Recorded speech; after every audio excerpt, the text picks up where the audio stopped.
वर्ष की सारी ऋतुओं में वसंत को सभी ऋतुओं का राजा माना जाता है। इसी कारण इस दिन को बसंत पंचमी भी कहा जाता है। आइए जानते हैं बसंत पंचमी से जुड़ी पौराणिक कथा।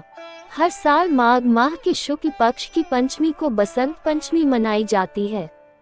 भारत में इसी दिन से वसंत ऋतु की शुरुआत हो जाती है। इस दिन को माघ पंचमी भी कहा जाता है। पूरे भारत में बसंत पंचमी का पर्व बहुत हर्ष उल्लास के साथ मनाया जाता है। इस दिन मां सरस्वती की पूजा करने का विधान है। साहित्य, शिक्षा, कला इत्यादि के क्षेत्र से जुड़े लोग बसंत पंचमी के दिन विद्या की देवी सरस्वती की पूजा आराधना करते हैं। आइए जानते हैं कि आखिर बसंत पंचमी का पर्व क्यों मनाया जाता है और इसकी प्रचलित पौराणिक कथा क्या है।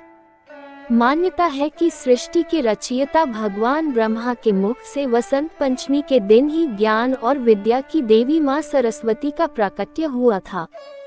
इसी वजह से ज्ञान के उपासक सभी लोग वसंत पंचमी के दिन अपनी आराध्य देवी मां सरस्वती की पूजा अर्चना करते हैं। बसंत पंचमी की पौराणिक कथा। बसंत पंचमी को लेकर कई पौराणिक कथाएं प्रचलित हैं। मान्यता है कि सृष्टि रचयिता भगवान ब्रह्मा ने जीवों और मनुष्यों की रचना की थी।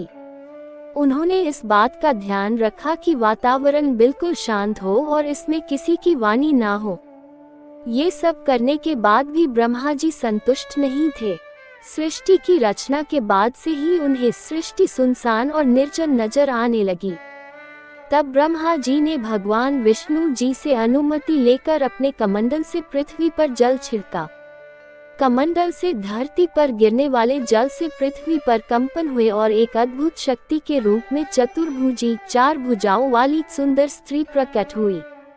इस देवी के एक हाथ में वीणा और दूसरे हाथ में वर मुद्रा होती है, बाकी अन्य हाथ में पुस्तक और माला थी।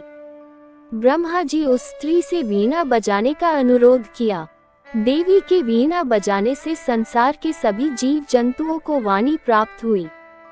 इसके बाद से देवी को सरस्वती कहा गया। इस देवी ने वाणी के साथ साथ विद्या और बुद्धि भी दी, इसलिए बसंत पंचमी के दिन घर में सरस्वती मां की पूजा भी की जाती है। इस दिन देवी सरस्वती को बागीश्वरी, भगवती, शारदा, वीणावादिनी और वाग्देवी सहित अनेक नामों से पूजा जाता है।